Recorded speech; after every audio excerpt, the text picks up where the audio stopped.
Hi everyone, welcome to this solution video to a sample OptionD IB Computer Science question paper. We've got two classes, the bus class and the passenger class. We can see the bus has passengers. We can also see the bus has one constructor method which takes a string.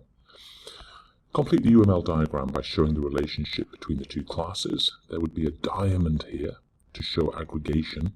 The bus has passengers, so we'll link the diamond to the passenger with a line. The getNationality method of the passenger class, there it is, returns a string. It's just an accessor method for this property. Okay, so the answer to question B is here. An accessor method for the nationality property. An accessor method allows other classes to communicate with a private class variable or property. Question D, we're going to add a passenger to the passengers array of the bus class. So in the bus class, there is an add passenger method. It takes a passenger object as a parameter. It looks at the seat number of that passenger and tries to find out if the passengers array at that seat number is taken or not. So there it's free, it's null, so we can assign Jill Jones to seat 5, no problem. Jack Lee, who is seat 5. Jack Lee goes to seat 5. Jill Jones wants to sit in seat 0, so we get her seat number. Oh, it's already taken, so we do not assign Jill Jones to the passengers array. Let's have a quick look at the solution to that. This is in the bus class. There is our passengers array. This is the array that we're processing. And this is the logic to question D. We get the seat number of the passenger. If in the passengers array at that seat number, if that's null, then we're going to assign the passenger to the passengers array at that seat number. So that's the answer to question D. Don't worry about the else. This is question E. So that's question D. Question E is a little bit trickier. If we can't add a passenger, so let's imagine that we can't add Jill Jones because seat 0 is taken, we're going to do a linear search. Starting at index 0, we're going to look for a null. And if we find a null, we're going to assign the passenger to that null and update the passenger's seat number. No longer 0, it's going to be 2. Okay? Now be careful here because there could be a situation where there are no nulls. Let's imagine we're searching, and then we go out of the array. Our search variable goes outside the array, maybe at index 10. That means we didn't find what we were looking for. Okay? Classic linear search. So let's look at a solution to this problem. Let's start at index 0 while our index is still in the array, while it's less than 10, which is passengers.length, and we didn't find null yet, increment index. Okay? So we're going to start at 0 while 0 is less than 10, yes it is, and passengers 0 isn't null. Yes, that's true. We're going to increment index. Bing. That's less than 10. Yes. And this isn't null. Yes. Bing. That's less than 10. Yes. And this isn't null. Oh, false. True and false is false. So the while loop stops. And index is 2. That's where we're going to put the new passenger. Okay. So that's how that logic works. Now, when the while loop is finished, if index is less than 10, it means we found something. We found null. If we found null, assign passenger to that seat in the passengers array, and don't forget to update the passenger's seat number. Okay, if you look in the UML diagram for the passenger class, you will find this mutator method. Okay, so that's the solution to question E. Okay, question F is about the school bus class. A school bus is a bus, but it does have an additional property. Okay, so we're asked to write the entire school bus class.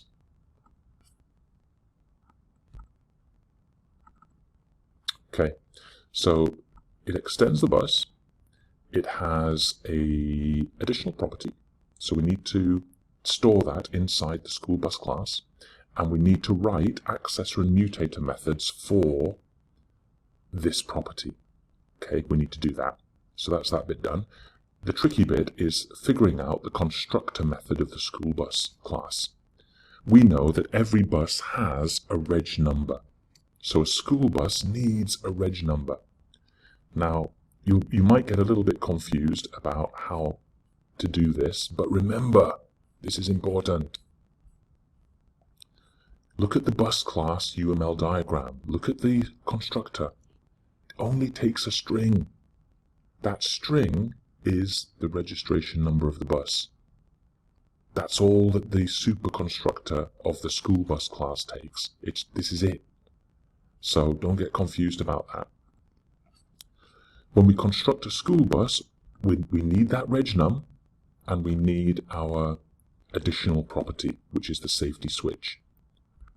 We're going to send the reg num to the superconstructor. That's a string.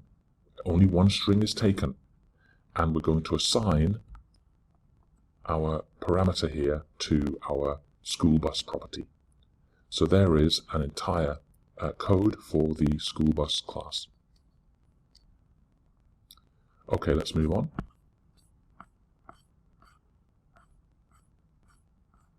Now we're in the trip class, and we're going to sort the buses array. We're going to sort it by the number of passengers on each bus.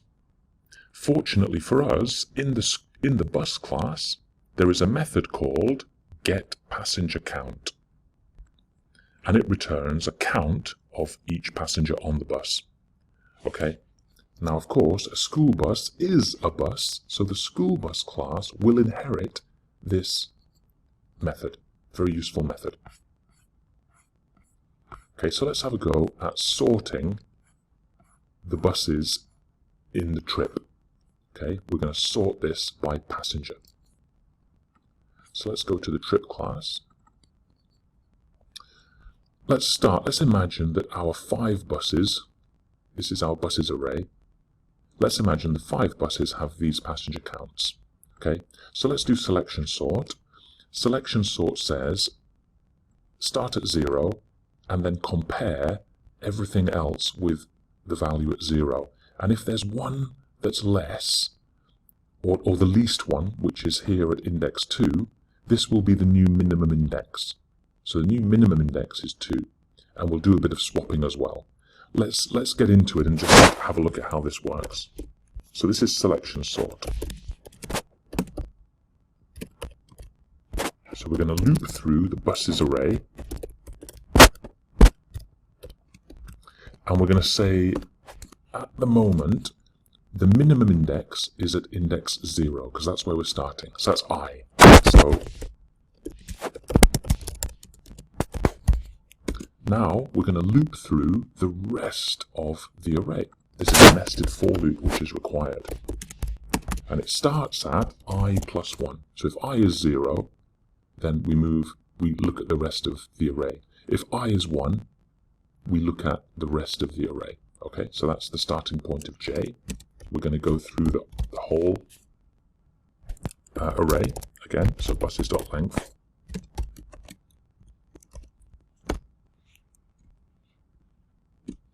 And we're going to say if buses J,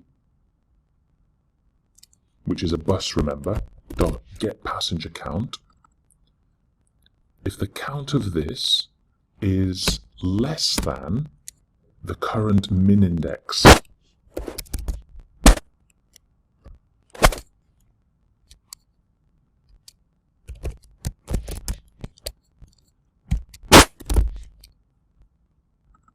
then we're going to update the min index.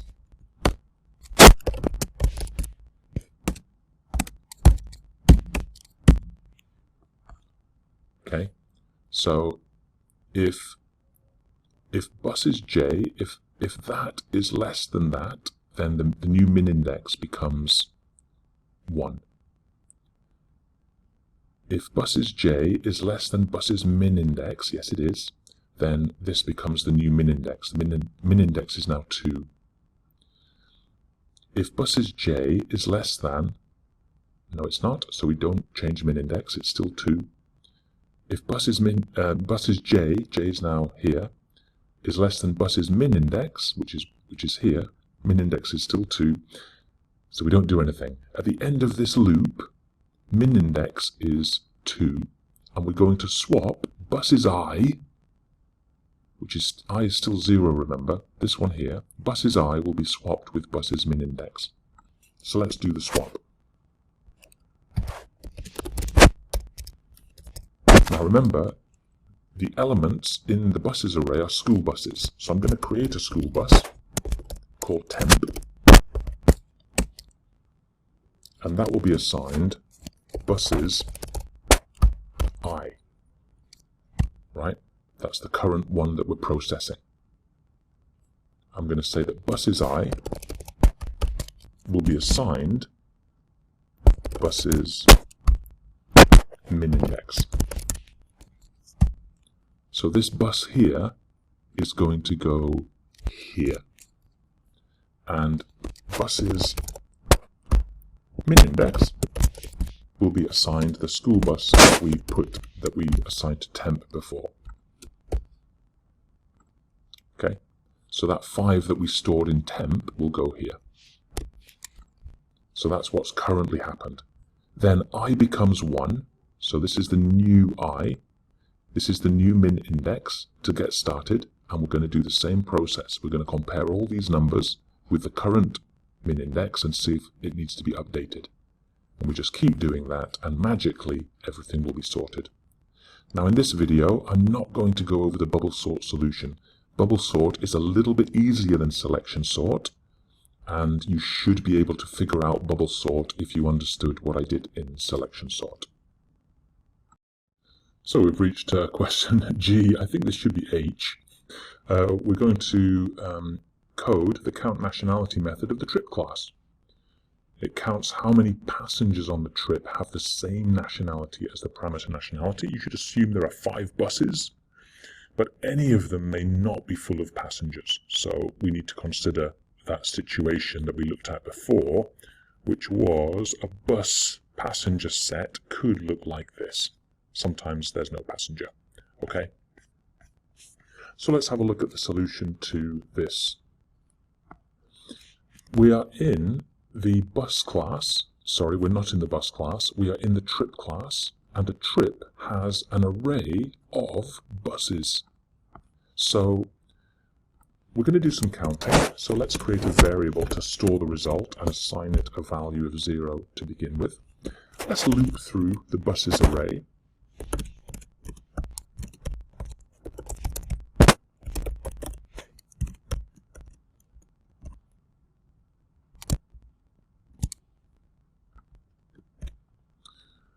Now, when I is 0, I'm going to process buses 0. Now, buses 0 is a school bus. And we know from the UML diagram that every bus has an array of passengers. So for this bus, let's get the passengers. Let's grab that. Now we're not going to do this just for buses 0. We are going to do this for every bus. And we're going to grab the passengers and assign them to a variable. I'm going to call my variable passengers. Now what is the data type of this returned thing, this get passengers? What does it return? Let's go and look at the UML diagram of the bus class. Get passengers returns the passenger array. That's what we're looking for, the array of passengers. So let's grab that array of passengers for the bus that we are currently processing.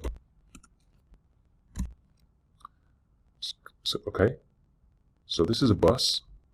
Go to the bus class. You'll find this method very useful. It returns a passenger array, and I'm just going to call it passengers. Okay, so we've done that. We've got the passengers on the bus. Now that we've got this array, let's loop through it. Now I've already used I, so I'm going to use J here.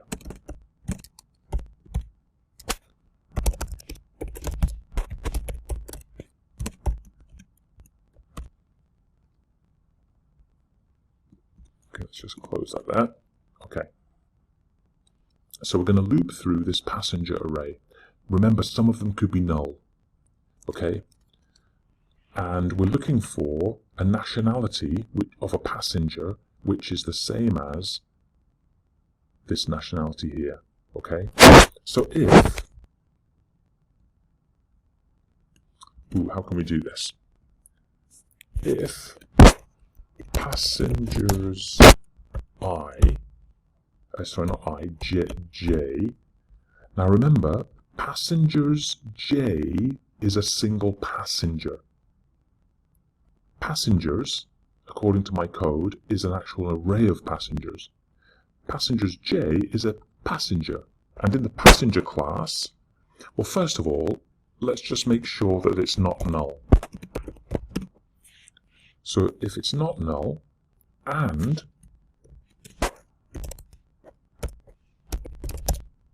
the passenger that we're currently processing has a nationality,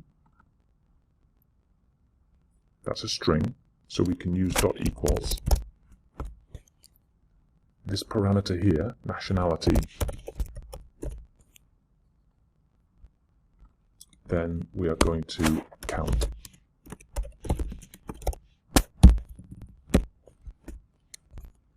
Okay. So these for loops here are going to go through every bus, process every passenger, and do some counting. And the final thing we're going to do is return count.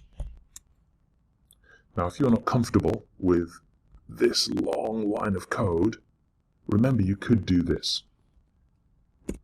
When you're looping through the passengers array, grab the passenger. Passenger P equals passengers J. So we grab the passenger. I can now say string n for nationality equals the passenger's nationality, p.get nationality,